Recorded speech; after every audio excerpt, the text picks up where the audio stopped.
You're listening to the N2K Space Network.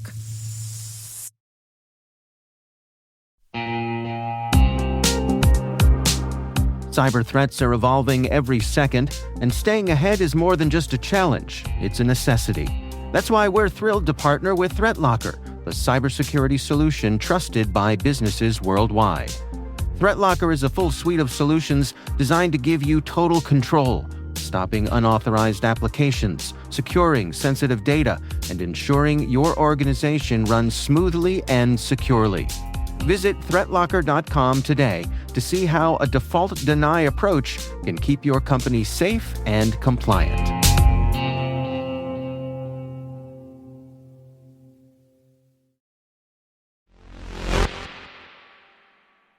Today is April 28th, 2025.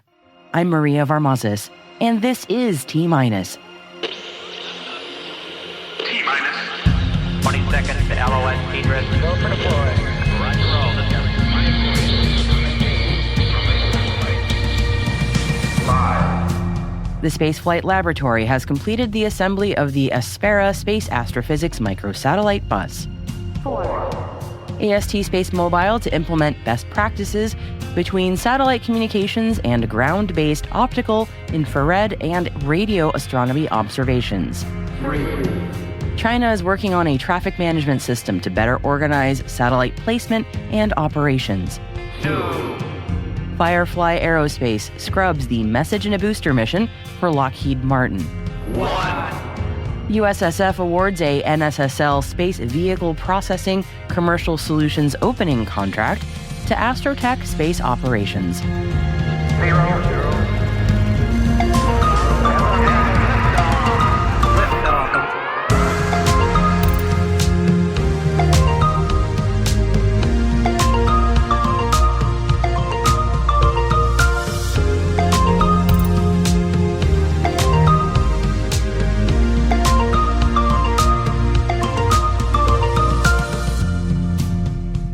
Our guest today is David Schleeper, RS&H Project Manager. And David and I spoke about spaceport congestion and nuclear payload facilities. So stick around to find out what his research has unveiled on those issues. It's also our top story today, coincidentally, so it is a very timely chat.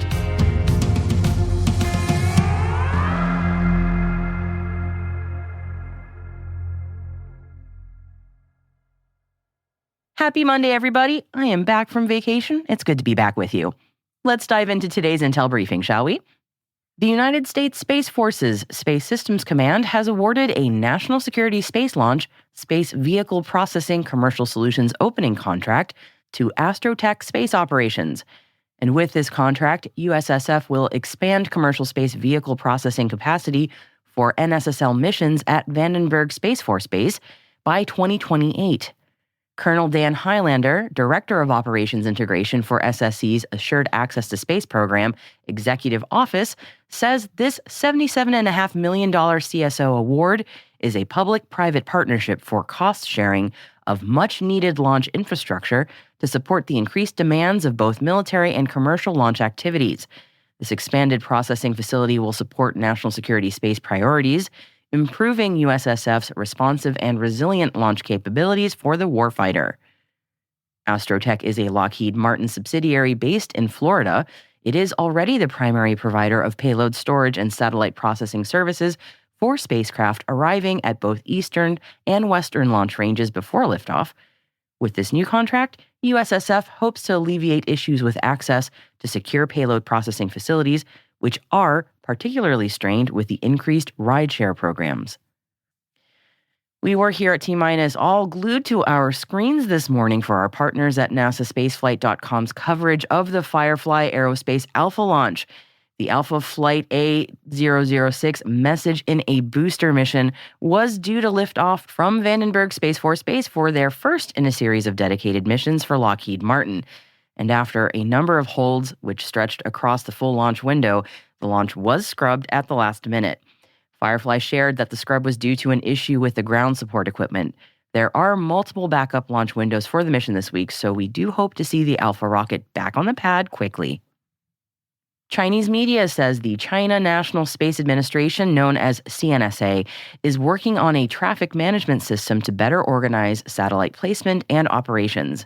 Meng Lingjie, director of CNSA's Earth Observation and Data Center, says that, without it, overlapping projects and repetitive competition could seriously hurt the industry's development. China reportedly has 58 satellite factories either operating, under construction, or in the planning stages. Some estimates state that the country's satellite production is expected to exceed 5,000 units annually by the end of this year. In addition, CNSA announced that it would set up a commercial space innovation alliance, working with industry organizations and companies to tackle challenges such as the use of resources, regulatory standards, and poor coordination in the commercial space sector. CNSA says the main goal of establishing the alliance is to ensure the commercial space industry can develop quickly and safely. AST Space Mobile has signed a coordination agreement with the United States National Science Foundation to implement best practices between satellite communications and ground-based optical, infrared, and radio astronomy observations. AST Space Mobile has committed to collaborating with NSF, its major facilities, and the broader U.S. astronomy community to mitigate any potential impact on ground-based astronomical facilities. These efforts will include adopting measures recommended by the International Astronomical Union's Dark and Quiet Skies initiative, such as reducing satellite brightness and providing accurate real-time satellite positioning data to observatories. Canada's Space Flight Laboratory, known as SFL, has completed the assembly of the Aspera Space Astrophysics Microsatellite Bus. The spacecraft is ready for integration with the Far UV Aspera telescope being built by the University of Arizona. Aspera is a NASA astrophysics mission that seeks to understand the formation and evolution of galaxies through far UV observations of the matter surrounding those galaxies, known as the circumgalactic medium. The mission is managed by the University of Arizona's Department of Astronomy and Steward Observatory, with funding from the NASA Astrophysics Pioneers program. SFL will perform instrument spacecraft integration and testing at its Toronto facility later this year, with launch slated for early 2026.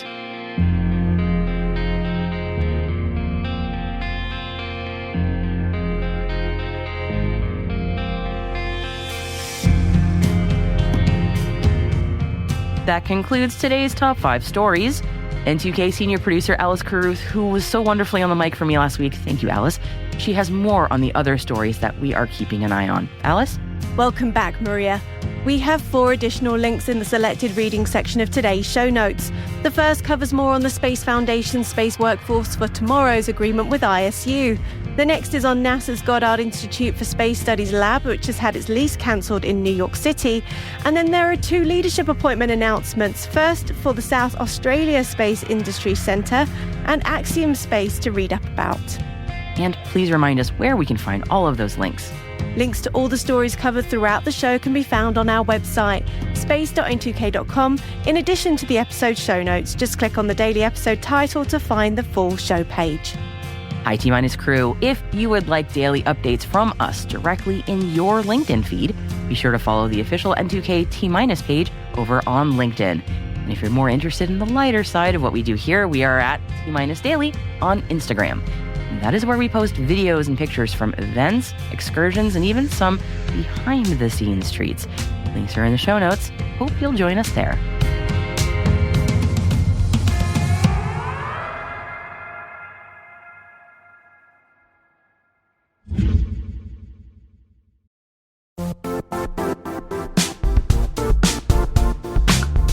Secure access is crucial for U.S. public sector missions, ensuring that only authorized users can access certain systems, networks, or data.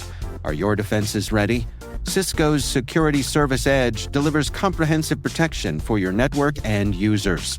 Experience the power of Zero Trust and secure your workforce wherever they are.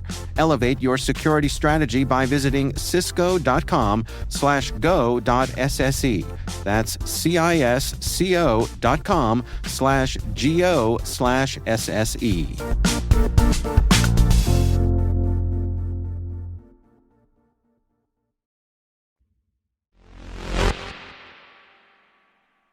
In keeping with today's theme of spaceport infrastructure, our guest today is David Schleeper, RS&H Project Manager.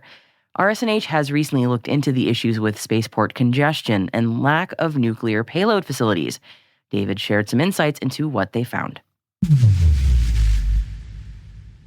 So just to give you some background, obviously everybody's aware the U.S. as well as China has some very big plans for space economy development, cislunar, like sustaining people on the moon, as well as visiting Mars. And to do all of those things, to do all the things we want to do in space, it requires more energy than just what solar panels can produce, either because of dust storms or you're on the dark side of the moon where there is no sun or it's pure distance from the sun. The solar loses its ability to provide what we need. So we have to look at other options, and that's really where nuclear shines bright. The world of nuclear space, in my view, is really broken down into three segments. One is surface fission power, or just fission power being produced in space. So what you would see at your nuclear power plant, in whatever state you might be in, producing electricity, but done in space. The next one would be just radioisotopes, which is what the U.S. has done numerous times over the years. Radioisotope in space, producing heat for an RTG or some other need for heat in space. And the third would be for some sort of thermal or electric propulsion generated from a nuclear material. All three of those things are coalescing to have real demand coming into the 2030s, whether it be for getting to Mars quickly, whether it be for producing electricity on the moon, or if you just have a lander or a crawler on the moon that goes into the dark side of the moon and you want to survive those 2 weeks of shadow, you need some sort of heat source so your equipment stays alive. So all of that is coming together, and we're finding some real pinch points in the process. Yeah. Please tell me more about those pinch points, because I've been hearing a bit about it and I want to learn more. Correct. So there's been a long history of U.S. launches, or the U.S. launching nuclear payloads. It goes way back to the 50s or 60s. It's slowed down quite a bit here in the last few decades. We might average one nuclear payload launch a year, and there's two reasons for that. One problem that companies like Xenopower and others have solved, and that is the primary source of nuclear fuel in space has been plutonium-238, which has a lot of benefits. It permits alpha radiation, which is very easily shielded, but it's also very expensive. It has to be produced in a very specific type of reactor and harvested from that core. So there's just not a lot of it. NASA estimates they might have 4 missions left of plutonium-238.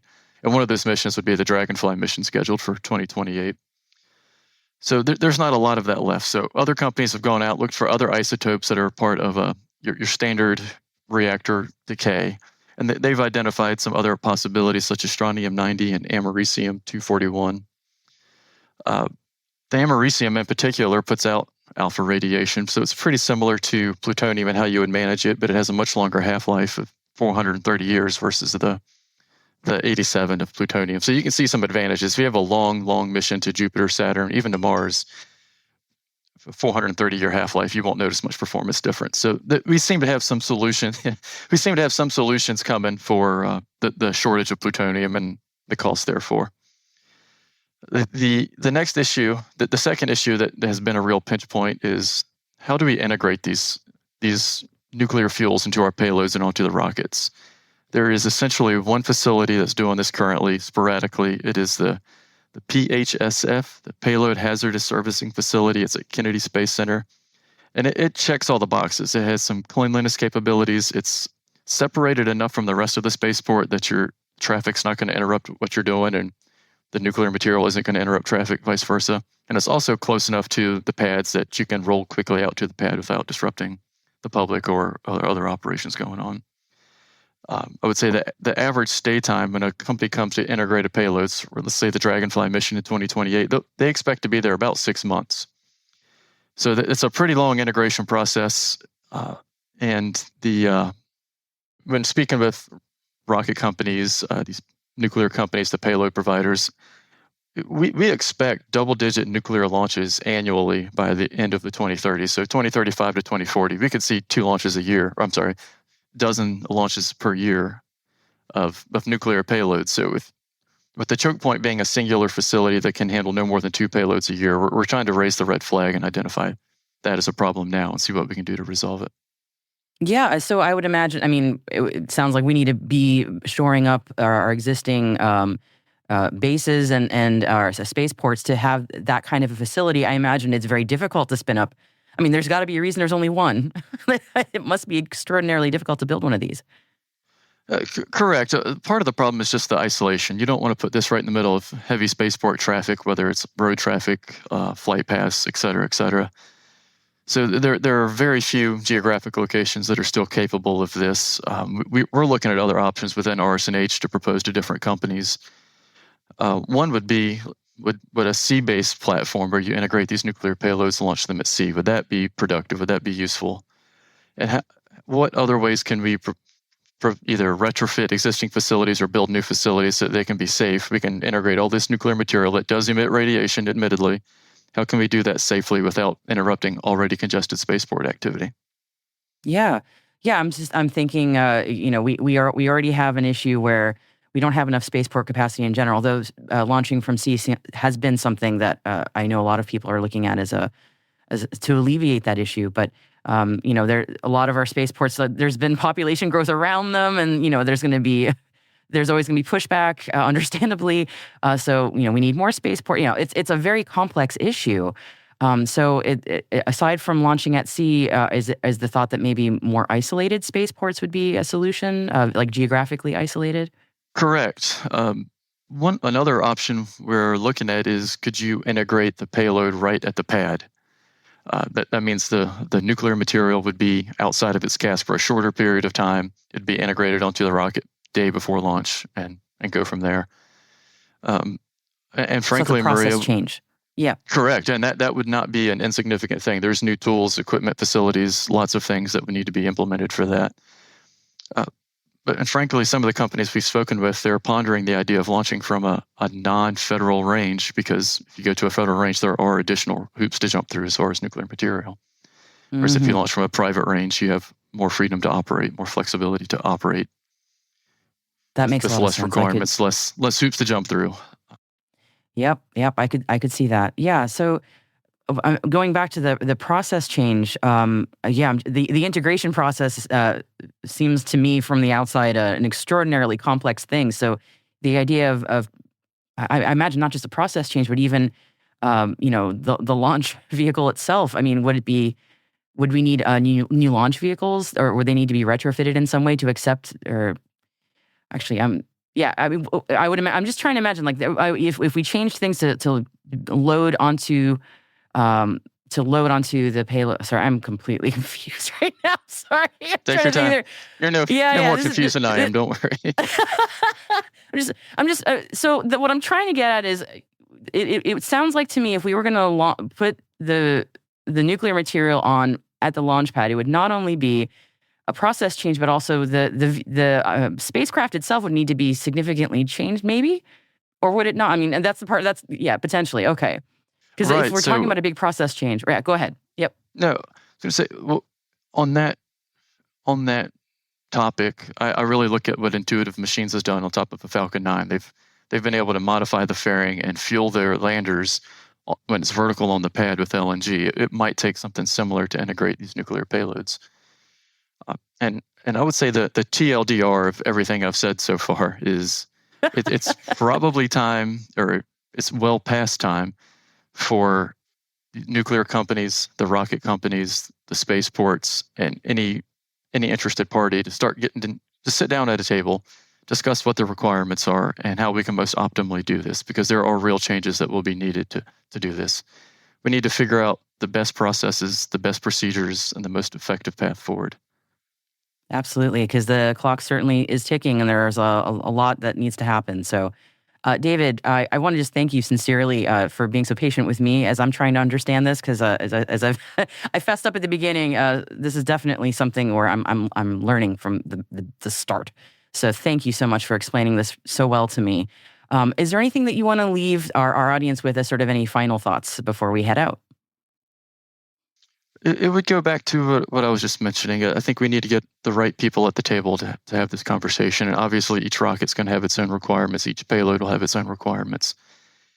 There's a lot of environmental conditioning, like cooling, that is going to need to be provided that we just haven't done in the past. So it would be beneficial to the industry as a whole if an organization such as GSA, Space Foundation, any of the spaceports just started hosting roundtables, get these companies together, get the NDA signed, right? So nobody's divulging proprietary information.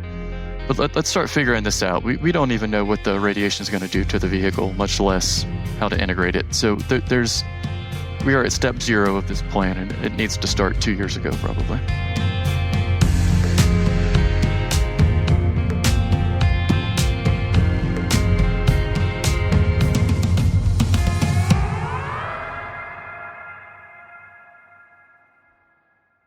We'll be right back.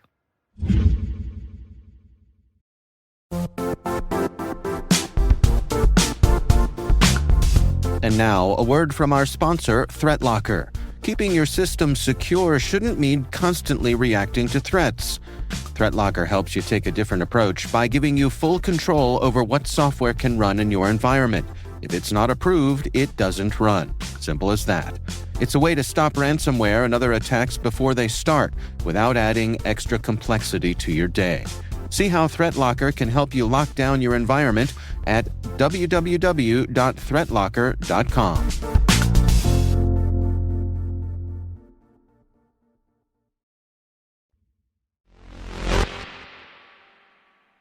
Welcome back.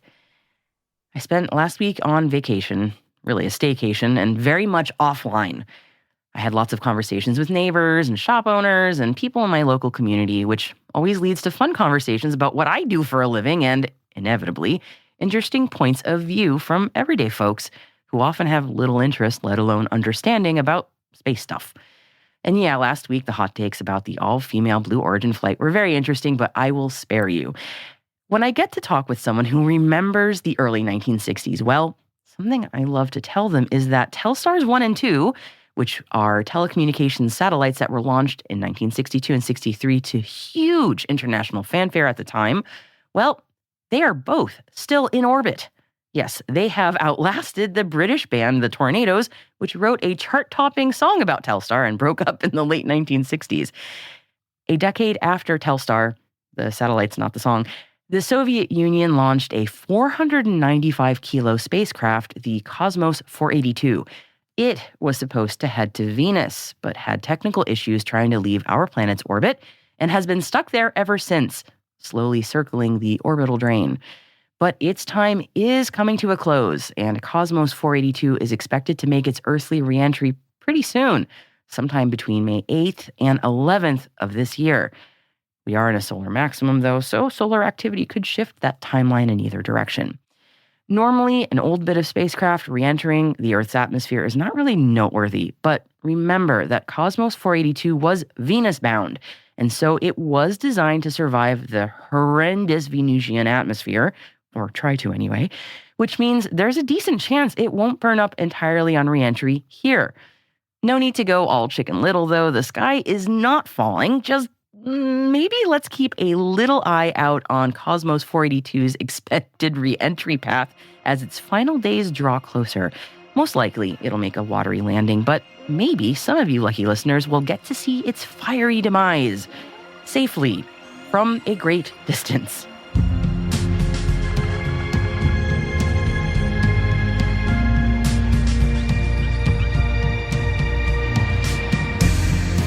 That's it for T-Minus for April 28th, 2025, brought to you by N2K Cyberwire.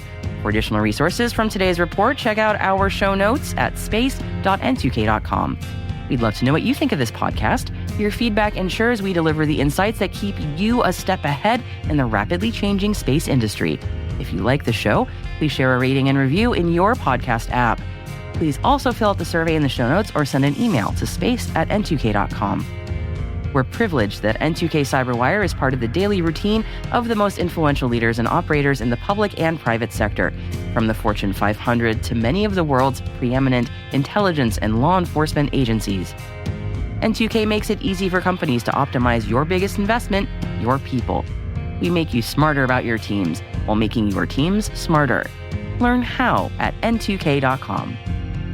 N2K's senior producer is Alice Caruth. Our producer is Liz Stokes. We're mixed by Elliot Peltzman and Trey Hester, with original music by Elliot Peltzman. Our executive producer is Jennifer Iben. Peter Kilpie is our publisher. And I'm your host, Maria Varmazis. Thanks for listening. We'll see you tomorrow.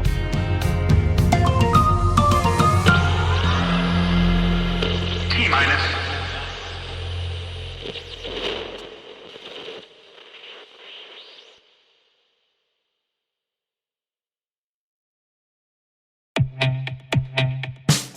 And now a word from our sponsor, SpyCloud. Identity is the new battleground, and attackers are exploiting stolen identities to infiltrate your organization. Traditional defenses can't keep up. SpyCloud's holistic identity threat protection helps security teams uncover and automatically remediate hidden exposures across your users, from breaches, malware, and phishing to neutralize identity-based threats like account takeover, fraud, and ransomware. Don't let invisible threats compromise your business. Get your free corporate darknet exposure report at spycloud.com/cyberwire and see what attackers already know. That's spycloud.com/cyberwire.